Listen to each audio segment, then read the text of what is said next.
3 months had passed since the agreement. The galaxy looked different now. Human ships patrolled trade routes with the authority of council law. Human diplomats sat in chambers that had never welcomed them before. Human scientists worked alongside alien researchers, sharing knowledge that had been hidden for millennia. But beneath the surface of cooperation, resentment grew like infection.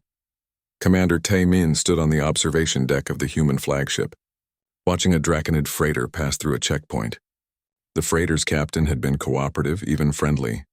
But Tae Min had seen the look in his eyes, fear mixed with hate. The captain smiled and nodded because he had to, not because he wanted to. Another quiet day, Admiral Yuna said, joining him at the window. She had been promoted after the successful deployment of the Damocles Array. Now she commanded all human forces in council space. Too quiet, Tae Min replied. They're planning something. Let them plan. What can they do? We control their suns, Tae Min didn't answer. He had been having nightmares lately. In them, he stood in the Damocles control facility, watching percentage numbers drop toward zero. Watching stars die, watching billions of lives end because of orders he had given. He would wake up covered in sweat, his heart racing. Dr. Hana had the same dreams. She had told him so during their last conversation. I built a weapon that can kill entire star systems, she had said, staring at her hands. I did what they said we were. I became a monster. You did what was necessary, he had replied, the same words he kept telling himself. Did I? She had asked. Or did I just prove them right? On the Lumini homeworld, now restored to full brightness after humanity's generous decision to return their star to normal output, Chancellor Miravan met with other counselors in a secret chamber. These meetings weren't officially recorded. They didn't appear on any schedule.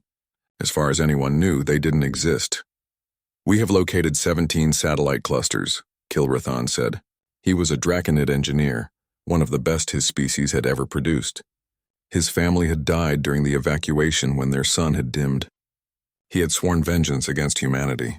If we can destroy them simultaneously, it might disrupt the network enough to create a window. A window for what? Asked a Verdani representative. To attack, to flee? What good is a window when they can still dim our suns? Every network has a weakness, Kilrathan insisted. We just need to find it. And I believe I have. The satellites communicate with each other using quantum entanglement. If we can disrupt that communication in one sector, it creates a cascade. Other sectors try to compensate, which overloads their processors. For approximately 6 hours, the entire network would be vulnerable. Miravan considered this carefully. She had recovered her strength with her star's restoration. But the memory of that weakness haunted her. 6 hours. What could we accomplish in 6 hours? Enough, said Vextar, who had been silent until now. Enough to strike at their colonies. Enough to make them hurt. Enough to remind them that we are not helpless prey. This is madness, the Verdani counselor said. If we attack and fail, they will dim our suns completely. They will end us. They might end us anyway, Vextar replied. Better to die fighting than to live as slaves. The Restoration Pact, as they called themselves, voted. The decision was unanimous. They would strike at the human colonies when the opportunity came. Lieutenant Hyun was young for his rank, only 26. He had been assigned to a human patrol ship in council space, enforcing trade regulations and watching for threats. It was boring work, mostly. The council species were very cooperative these days. At a supply station near the border of Lumini space, he met someone unexpected. She was a scientist named Sora, from a small species called the Kanar that most people had never heard of. She had kind eyes and a gentle way of speaking that made Hyun feel comfortable. They started talking during his shore leave. Just casual conversation at first. Where they were from. What they studied. Small things, but over weeks as his ship returned to the same station regularly, the conversations grew deeper. Do you ever wonder if what we did was right? Hyun asked one evening, sitting across from Sora in a quiet cafe. Sora looked at him carefully. What do you mean? The array, the threat. We're holding billions of people hostage. Regular people who never mocked us, who never hurt us. Children who don't even understand what's happening. Is that justice? Or is it just cruelty dressed up as strategy? I don't know, Sora admitted. But I know what it feels like to live under that threat.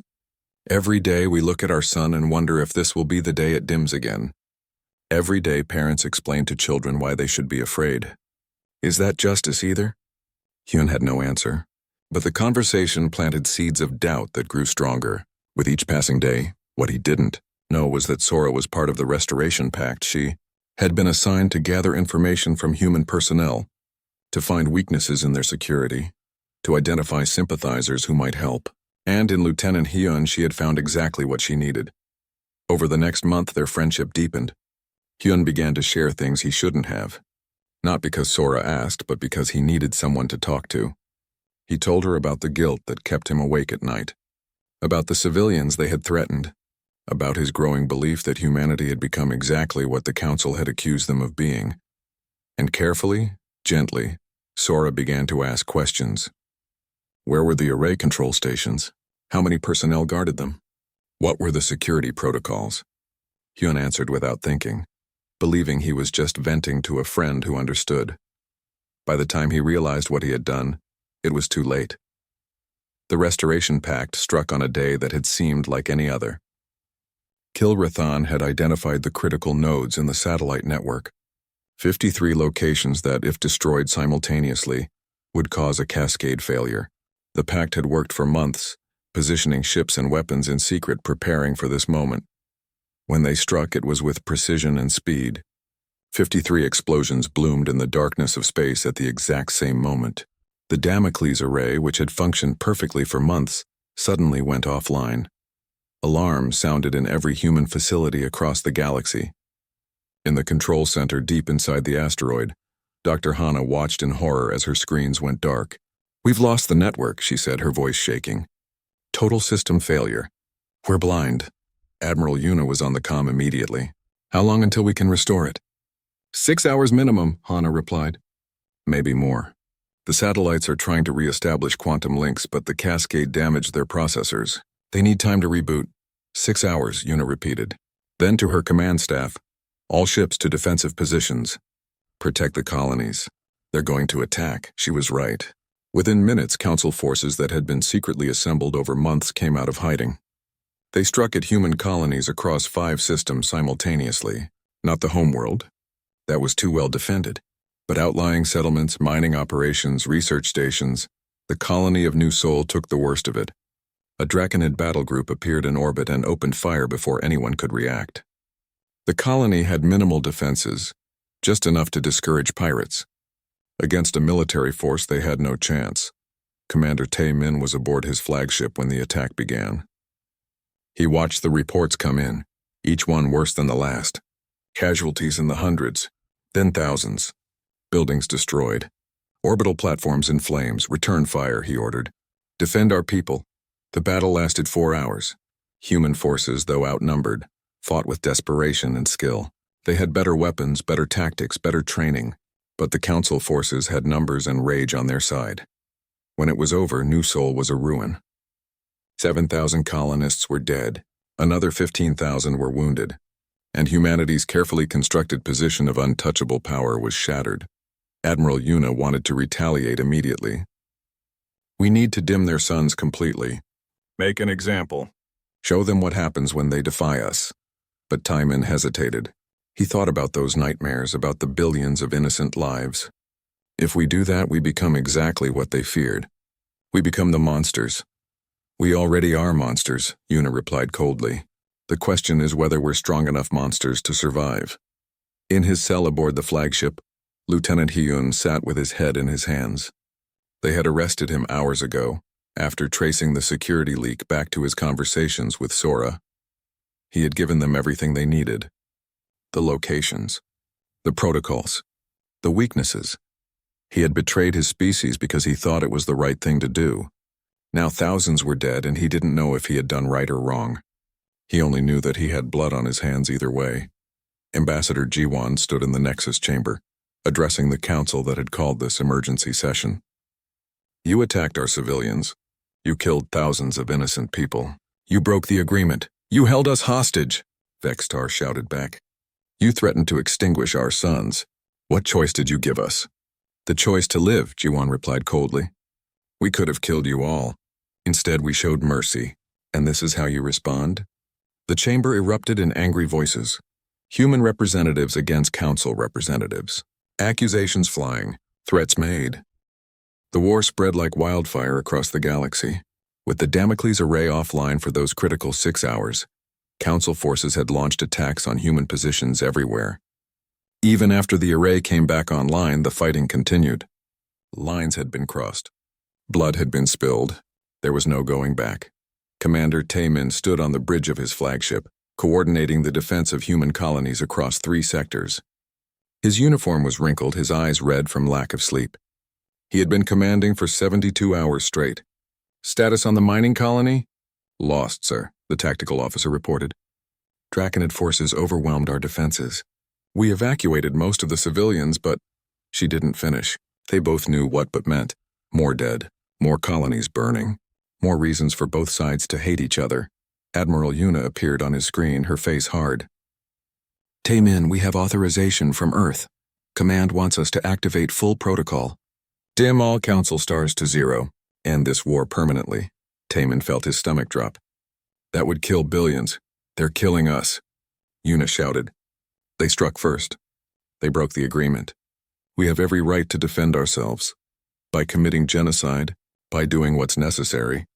You said those words yourself, remember? When we were designing this system, when we were planning the deployment, you said we would do whatever was necessary. Taemin closed his eyes. She was right. Those were his words. His justification, his philosophy, and now it was being used to justify the deaths of entire civilizations. Give me 24 hours, he said. Let me try something first. Try what? Talking. Let me try talking. Yuna looked at him like he was insane. They already showed us what they think of talk. They answered with war. 24 hours, Taemin repeated. If I fail, you can activate the protocol. But give me this chance, Yuna considered, then nodded slowly. 24 hours. Then we end this. Taemin sent a message to the Nexus station, broadcast on all frequencies. This is Commander Taemin of the Human Defense Force. I wish to address the Galactic Council. Alone, unarmed, I'm coming to talk. It's a trap, Vextar said when the message arrived. He'll try to kill us. One man against the entire council?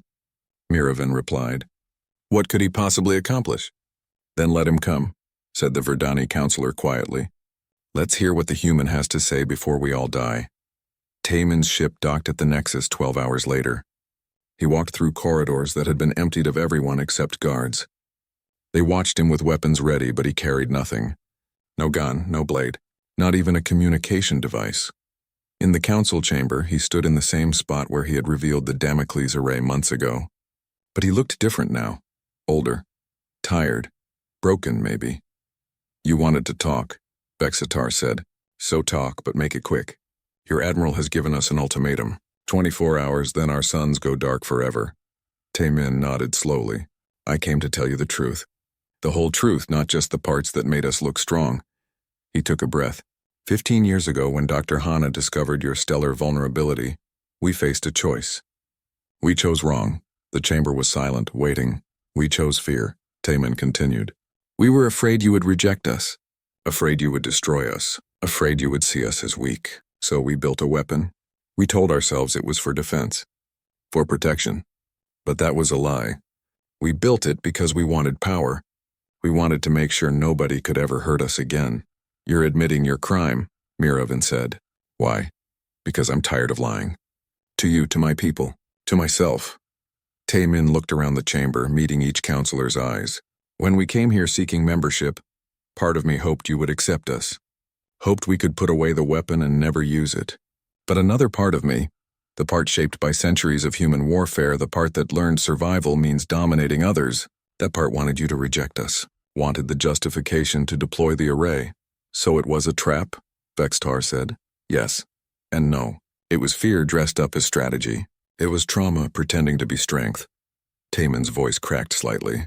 When you called us primitive, you were right. Not because of our technology, because of our thinking. We brought our worst impulses to the stars and called it wisdom. He pulled up a holographic display, showing footage from New Sol. The burning buildings. The dead, the children crying for parents who wouldn't answer. You attacked our colony. 7,000 dead. I have authorization to retaliate by dimming all your suns. By ending your civilizations. By killing billions, the chamber was deathly quiet. And I can't do it, Taemin said simply. I thought I could. I thought I was strong enough to give that order. But I'm not. Those nightmares I have where I watch your stars die, they're not nightmares.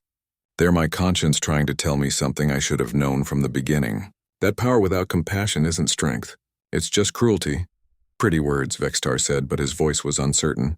What do they change? Everything. Or nothing. That depends on you. Taemin took another breath. I'm ordering the deactivation of the Damocles array. Complete shutdown, permanent. The chamber erupted. Counselors shouting in disbelief. Some in joy, some in suspicion. Vextar's voice cut through the chaos. What trick is this? No trick. Dr. Hana is at the control station right now. When I give the order, she'll initiate the self-destruct sequence for all satellites. Within an hour, the array will be gone. Your sons will be yours again. Humanity will be vulnerable. Then we can destroy you, Vextar said slowly. You're giving us that power. Yes, why? Taemin smiled sadly. Because someone has to break the cycle. Someone has to choose trust over fear. It might as well be us. We started this. We should end it. Ambassador G1 burst into the chamber, her face panicked. Taemin, what are you doing? This wasn't authorized. Earth Command will court-martial you. Admiral Yuna is already mobilizing forces to stop you. I know, Taemin said calmly. Dr. Hana? A screen activated showing Hana in the control facility. Her hand was on a console poised over a red activation switch. I'm ready, she said quietly. Just give the word. You'll leave humanity defenseless, Yuna's voice came through the comm system. She had hacked into the broadcast. Every ship we have is mobilizing to stop you. Stand down, Commander. That's an order. I can't do that, Admiral. I'm sorry. Taemin looked at the Council. I'm giving you a choice. The same choice we should have made from the beginning. You can order your forces to stand down. End the fighting. We can start over for real this time. No weapons. No threats. Just talking. Or you can continue the war. Destroy humanity if you want. But know that if you choose that path, you're no better than we were. Vextar stood, his massive frame towering. You expect mercy? After what you did to us? No, Taemin admitted. I expect justice. Whatever form that takes. But I hope for mercy. Not for me. For the people who trusted me. For the colonists who just wanted to live in peace. For the children who don't understand why adults are so good at killing each other. The chamber fell silent. Seconds passed like hours. Taemin could hear his own heartbeat. Could hear Hana's breathing on the comm.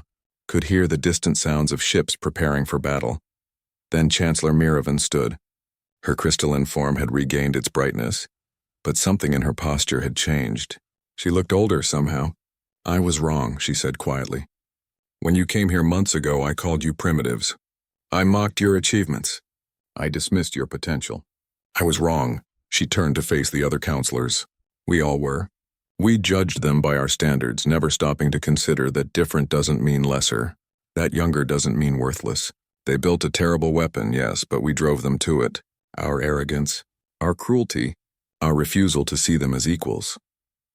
They threatened our children, Vextar said, but his voice had lost its edge. And we killed theirs, Miravan replied. Where does it end?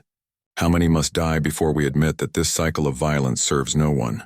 The Verdani counselor spoke up, his plant-like form rustling. I vote for ceasefire. Stand down all forces. Begin real negotiations. One by one, other counselors added their voices. Not all of them. Some still wanted blood. But enough. More than enough. Vextar looked at them all, then at Taemin.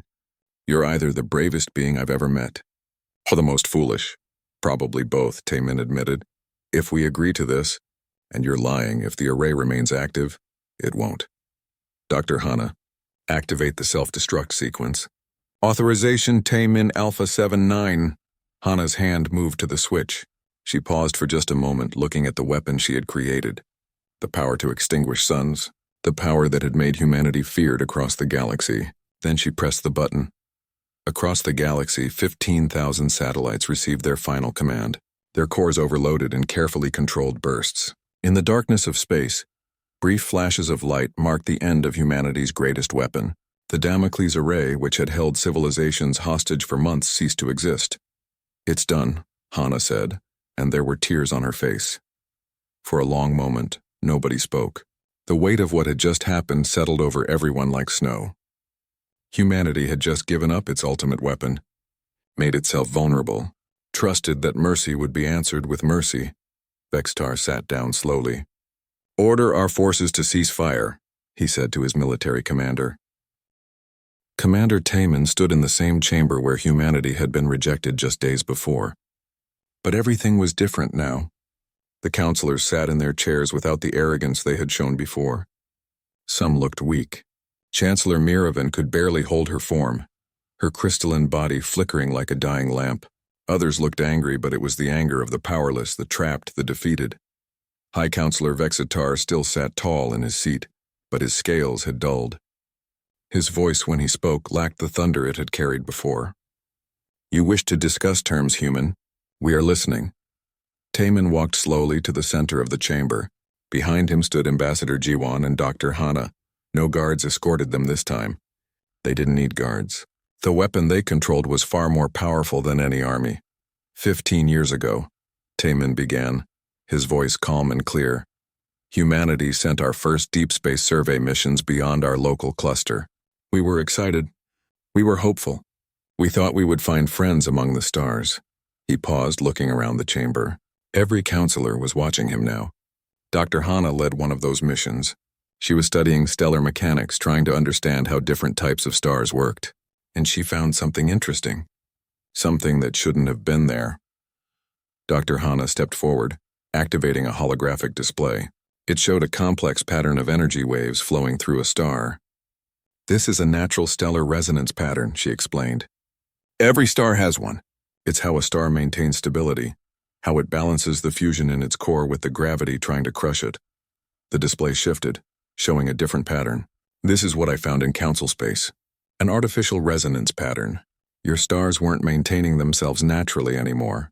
At some point thousands of years ago, your civilizations began using technology to stabilize and enhance your suns. You made them burn brighter, last longer, produce more energy." Vextar leaned forward. "This is not a secret. Of course we engineered our stars.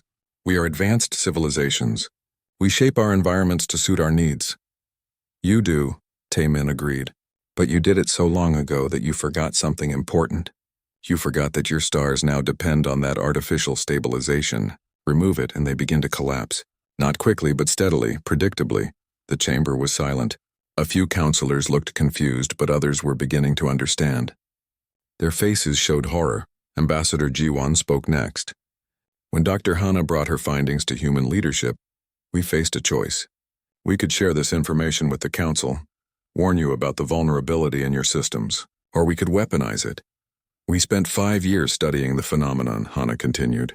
"We learned how to manipulate stellar resonance patterns, how to disrupt them, how to make a star dim or brighten or collapse entirely. We called our research project Damocles, after the ancient human story," a plant-like counselor said softly. "The sword hanging by a single hair above the king's head." "Exactly," Taman confirmed. "For the next 10 years we built satellites.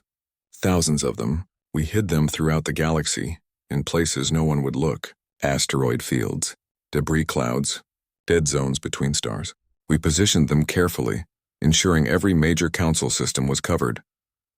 Vextar rose to his feet, and for a moment, his old fury returned. "This is an act of war. You infiltrated our space. You deployed weapons targeting our civilian populations. You are terrorists." "We are survivors," Taman said quietly, and something in his voice made Vextar sit back down. "We have fought each other for our entire history. We know what species do to those they consider weak. We know what happens to primitives who come seeking peace from those who have power. You came here expecting to be rejected," Miravan said, understanding dawning despite her weakened state. "You wanted us to mock you, to dismiss you. It gave you justification. We came hoping for acceptance," Jiwan corrected, "but we prepared for rejection. And when you called us primitive, when you called us dangerous children, when you laughed at our achievements and dismissed our potential, you gave us exactly what we needed." Tamian activated another display. This one showed a map of the galaxy, with thousands of small red dots marking satellite positions. "This is the Damocles array. Every dot represents a satellite. Together they form a network that covers every council-controlled star system. When we activated Protocol Nightfall, We sent a signal to all satellites simultaneously. They began disrupting your stellar resonance patterns. How much further can you push it? Asked Zenthar, the ether counselor. To 0, Hana said simply. We can make your stars go completely dark. Within a month, your worlds would freeze. Within a year, your civilizations would end. The weight of those words settled over the chamber like a shroud. What do you want? Vextar asked, and the question came out almost as a plea. Territory? Resources? Technology? Name your price. We want what we came for originally, Jiwan said. Respect. She walked forward, standing beside Taemin. Full membership in the Galactic Council. Equal voting rights with all other species. Unrestricted access to trade routes, knowledge archives, and diplomatic channels. You're blackmailing us, Vextar said flatly. Yes, Taemin agreed. Just as you would have destroyed us if we had posed a genuine threat. Just as you would have taken our resources, our technology, our freedom if we had shown weakness. We learned well from watching the galaxy, Counselor. We learned that power is the only thing that matters. A small counselor, one who hadn't spoken during humanity's first visit, raised his hand. Taemin recognized him as a representative from one of the minor species, the Verdani. May I ask a question? Speak, Vextar said tiredly. The Verdani counselor looked at the humans. Why reveal this now? You could have kept it secret. We would never have known the cause. You could have blamed it on a natural disaster, offered to help, made us grateful. Instead, you chose to show us your power. Why? Taemin considered the question carefully. Because fear is more useful than gratitude. A civilization that thinks they've been saved might forget that debt. A civilization that knows they're being held hostage. They remember. They comply. Brutal honesty, the Verdani said. I almost respect it. There's something else, Hana added, pulling up more data. We need to discuss the terms of the array's maintenance. We can stabilize your stars at their current reduced output, or we can restore them to full brightness. Either option requires ongoing cooperation from human controllers. You want us dependent on you, Miraven said. Forever. Not forever, Jiwan said. But long enough that attacking humanity becomes unthinkable. Long enough that our species are intertwined economically, socially, politically. Long enough that war between us would hurt you as much as it hurts us. Vextar stood again, but this time there was no fury, only exhaustion. You have our surrender. Draft your terms. We will sign them. There's one more thing, Taemin said. He pulled up a document that made several counselors gasp. A formal apology, to be broadcast across all council space, acknowledging that humanity was wrongly dismissed and mocked, acknowledging our contributions to galactic civilization. You want to humiliate us? Vextar said. Yes. Taemin replied simply, just as you humiliated us. You called us children, primitives, barbarians playing with tools we didn't understand. Now the galaxy will know that those primitives outsmarted every advanced civilization in council space. They will know that the species you mocked held your survival in their hands. The chamber was silent for a long moment. Then Vextar spoke, and his voice carried a bitter realization. You planned this from the very beginning. Before you ever came here seeking membership, you knew we would reject you. You wanted us to. The insults, the mockery, you counted on our arrogance. Taemin's face remained neutral, but something flickered in his eyes. It might have been guilt. It might have been satisfaction. We know how powerful species treat the weak, Counselor. We've been weak ourselves. We've watched species destroy each other over resources, over ideology, over simple territorial disputes. We decided we would never be weak again. So you became monsters, Miraven whispered. We became survivors, Jiwan corrected. There's a difference. The terms were drafted over the next 6 hours. Humanity would receive full council membership. Human ships would patrol council space, acting as the military arm of the government. Trade routes would open. Knowledge would be shared. And most importantly, humanity would control the Damocles array, maintaining just enough dimming to remind everyone of what could happen. As the humans prepared to leave, Vextar called out to Taemin. Do you feel proud? Do you celebrate this victory? Taemin stopped and turned back. For the first time, his carefully controlled expression cracked. I feel nothing, Counselor. I did what was necessary for my species to survive. If that makes me a monster, then I'll live with that. He left the chamber without another word.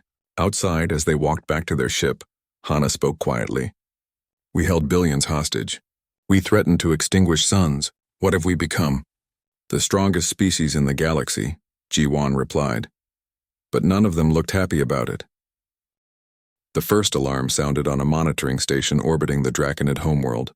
A technician named Krev stared at his screen, certain the instruments were malfunctioning. The readings made no sense. Their sun, which had burned steadily for billions of years, had dimmed by 4% in just 12 hours. He ran diagnostics 3 times. Each time the equipment checked out perfectly. The readings were real. Their star was dying. Within an hour, panic spread across the Draconid Empire.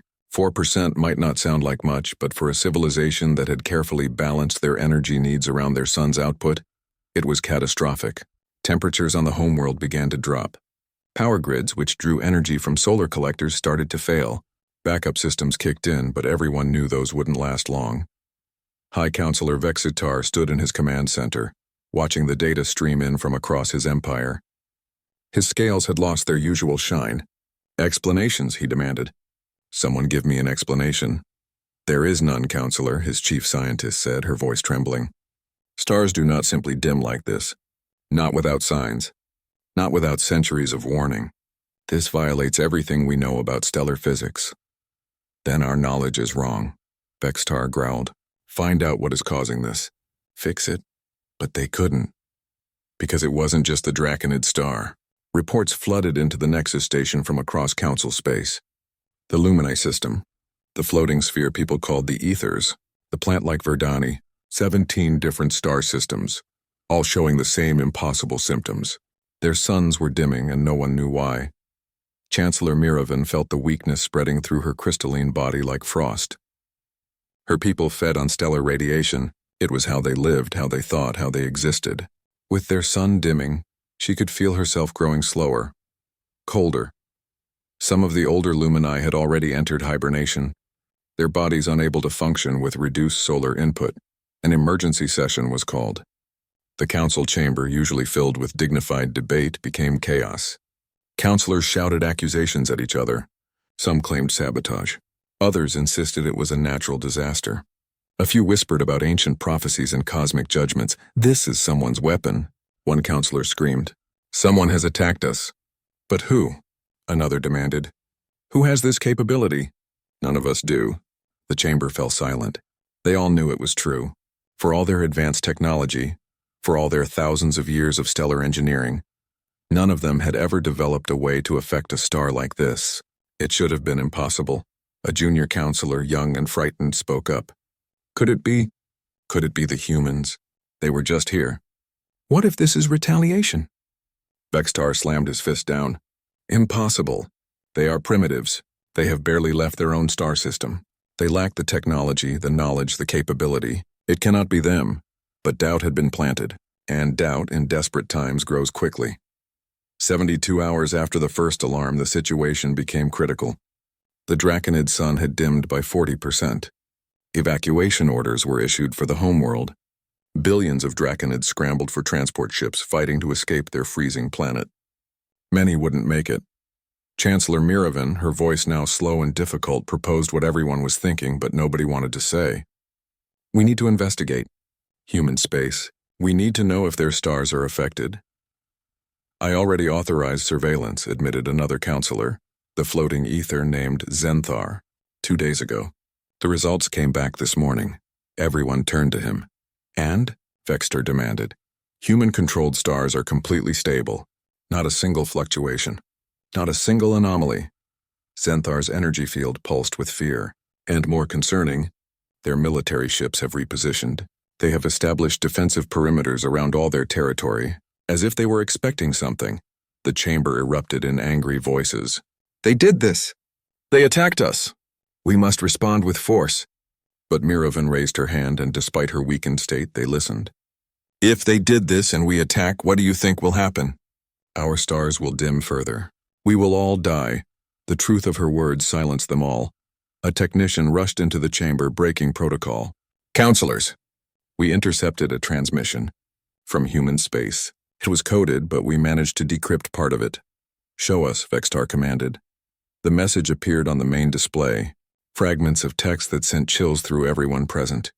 A protocol nightfall active, containment. holding at 96% stellar. Resonance manipulation functioning as designed. They never suspected the satellites. Recommend maintaining current dimming. Wait until compliance achieved. The chamber was silent. Then Vextar spoke, his voice barely above a whisper. They planned this. From the beginning. They knew we would reject them. In human space, Commander Taman stood in a facility that didn't appear on any official records. It was buried deep inside an asteroid in a system humanity had claimed but never colonized. The asteroid looked like thousands of others, dead rock floating in space, but inside it was anything but dead. Dr. Hanna worked at a massive console, monitoring screens that showed every council star system.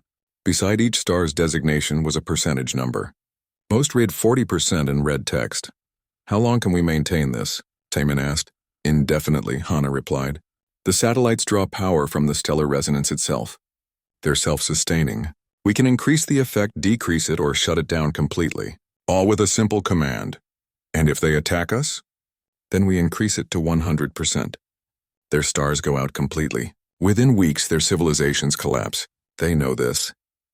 Hanna looked up at him and he saw the guilt in her eyes.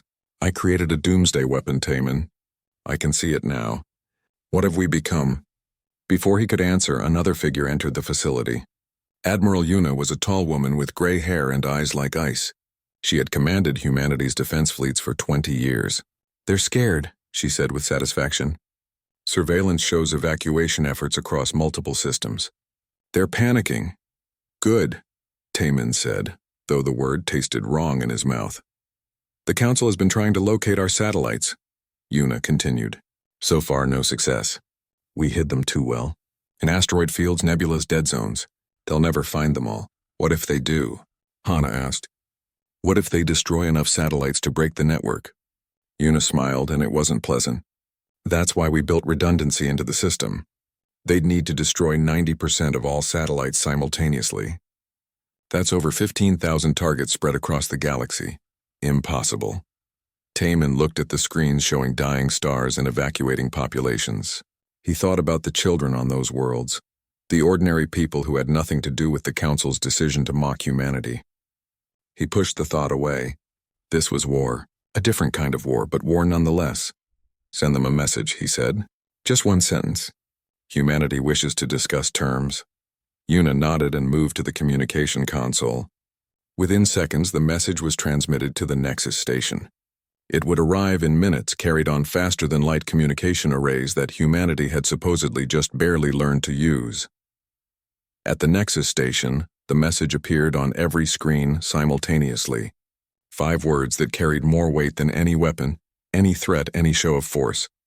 Vextar read the message and felt something he hadn't experienced in centuries. Fear. Pure absolute fear. The primitives had outplayed them.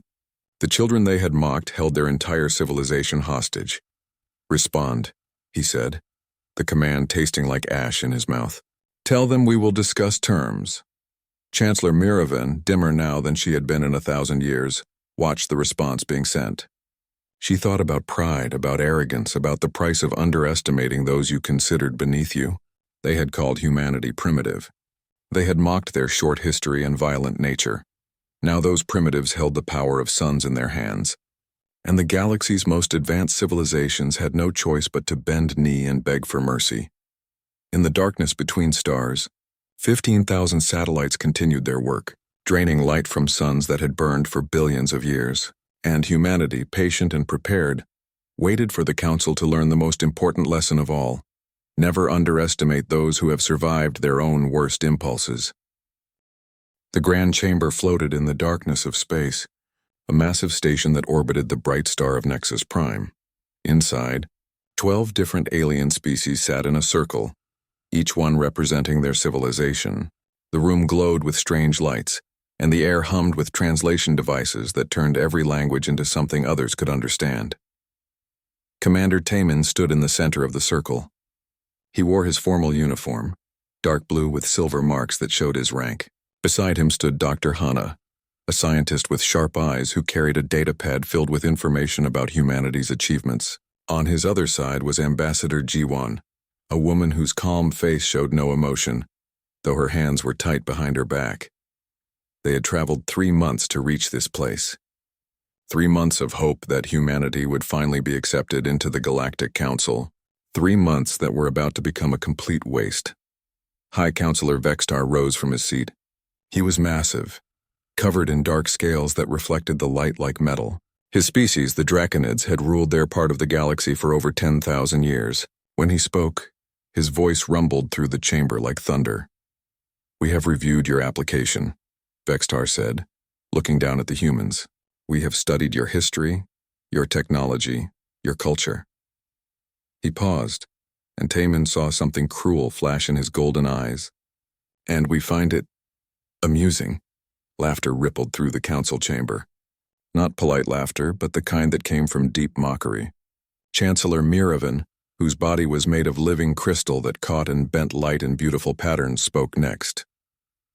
"You call yourselves advanced," she said, her voice like wind chimes. "Yet you achieved faster than light travel only 70 years ago. My people mastered it 12,000 years past. You are infants playing with tools you barely comprehend." Ambassador G1 stepped forward. "We have colonized 15 planets. We have developed fusion technology that powers our worlds cleanly. We have built ships that can cross the galaxy in weeks." "Derivative technology," another counselor interrupted. "This one looked like a floating sphere of energy contained in a translucent shell. Everything you have built, we invented millennia before your species discovered fire." Vextar leaned forward, his massive frame casting a shadow over the humans. "Shall we discuss your charming habit of warfare? You still fight among yourselves. Your homeworld bears scars from nuclear weapons, from biological warfare, from chemical attacks. You are violent children who have barely learned not to destroy yourselves." "We have known peace for 40 years," Taman said quietly, but his voice carried through the chamber. "We learned from our mistakes. We grew beyond our violence. 40 years. Vextar laughed, a sound like grinding stones. "My people have maintained peace for 6,000 years. You expect us to trust you after a mere 4 decades of good behavior? You are children. Dangerous, unpredictable children." Dr. Hana spoke for the first time, her voice steady and calm. "We came here in good faith. We came to share knowledge, to trade, to learn from species who have walked the stars longer than we have. We came in peace." "Peace," Miravan repeated, her crystalline body flickering with what might have been amusement. "You speak of peace while your ships carry weapons powerful enough to crack planets. You speak of peace while your military fleets number in the thousands. You speak of peace, but we see what you are. Primitives, barbarians, and stolen technology." The chamber fell silent for a moment. Taman felt his jaw tighten, but he kept his face neutral. He had been a military commander before becoming a diplomat. He knew how to control his anger. Beside him, Ambassador G1 remained perfectly still, though he noticed her hands had tightened even more. A smaller counselor, from a species that looked almost plant-like, spoke in a gentle voice. "Perhaps in a few more centuries, when humanity has matured, when you have proven yourselves capable of true civilization, you may reapply. But today, no, the answer is no." "Then we have wasted our time," G1 said simply. "We thank the Council for their consideration." Her voice was ice. "Wasted time?" Vextar stood to his full height. "You should be grateful we even reviewed your application. Most species at your level would never be given such an opportunity. You should be honored that we allowed you into this chamber at all." Taman watched the counselor carefully. There was something in Vextar's tone that went beyond simple arrogance. It was contempt. Pure, absolute contempt. The kind of contempt that powerful people showed to those they considered beneath notice. "We came in peace," Taman said, repeating Hana's words. "We hope you remember that." Something in his voice made a few counselors shift uncomfortably, though Vextar seemed not to notice. The humans were escorted from the chamber by guards who looked at them with barely disguised amusement. As they walked through the corridors of the station toward their ship, none of them spoke. Dr. Hana clutched her data pad, her knuckles white. Ambassador G1 stared straight ahead, her face a mask. Taman walked with the same steady pace he had used in countless military operations. Once they were aboard their ship and the doors sealed behind them, G1 finally spoke. "Primitives. They called us primitives. They called us worse than that," Hana said quietly. "They called us dangerous, untrustworthy. Children." Taman moved to the ship's command console and began entering coordinates for their return journey. His fingers moved across the controls with practiced ease. "Did you record the stellar data?" he asked Hana without looking up. She nodded. "Yes. There were unusual fluctuations in 17 nearby star systems. Nothing dramatic, but the patterns were wrong. Artificial, maybe." "Good." Taman brought up a star map showing human territory in the space controlled by the Galactic Council. "Send it through secure channels." "Protocol 7. Jiwan moved beside him, her eyes sharp. "You expected this." "I hoped for better," Taman admitted. "But yes, I planned for this outcome." "What happens now?" Hana asked. Taman didn't answer immediately. He finished programming their route home, then turned to face both women. "Now we wait. And we watch." Their ship pulled away from the Nexus station, its engines burning bright against the darkness of space. Behind them, the Grand Chamber returned to its normal business. The counselors moved on to other matters, already forgetting about the primitive humans who had wasted their precious time. But in their ships, in their homes, in their carefully managed star systems, something was already beginning to change. Sensors that had monitored stellar output for thousands of years started detecting anomalies. Small at first, easy to dismiss as instrument errors or natural fluctuations. In the Draconid home system, 3 monitoring stations reported that their sun's output had decreased by 0.03%. The readings were flagged as errors and ignored. On the Lumini homeworld, scientists noticed their star's radiation spectrum had shifted slightly. They marked it for investigation but assigned it low priority. 24 hours after the humans departed, 17 suns across Council space began to flicker like candles in the wind. And in the darkness between stars, satellites that had been placed there over 15 years began to activate, their purpose finally revealed. The galaxy was about to learn that humanity had not come unprepared, and the mockery they had endured would cost far more than anyone could imagine.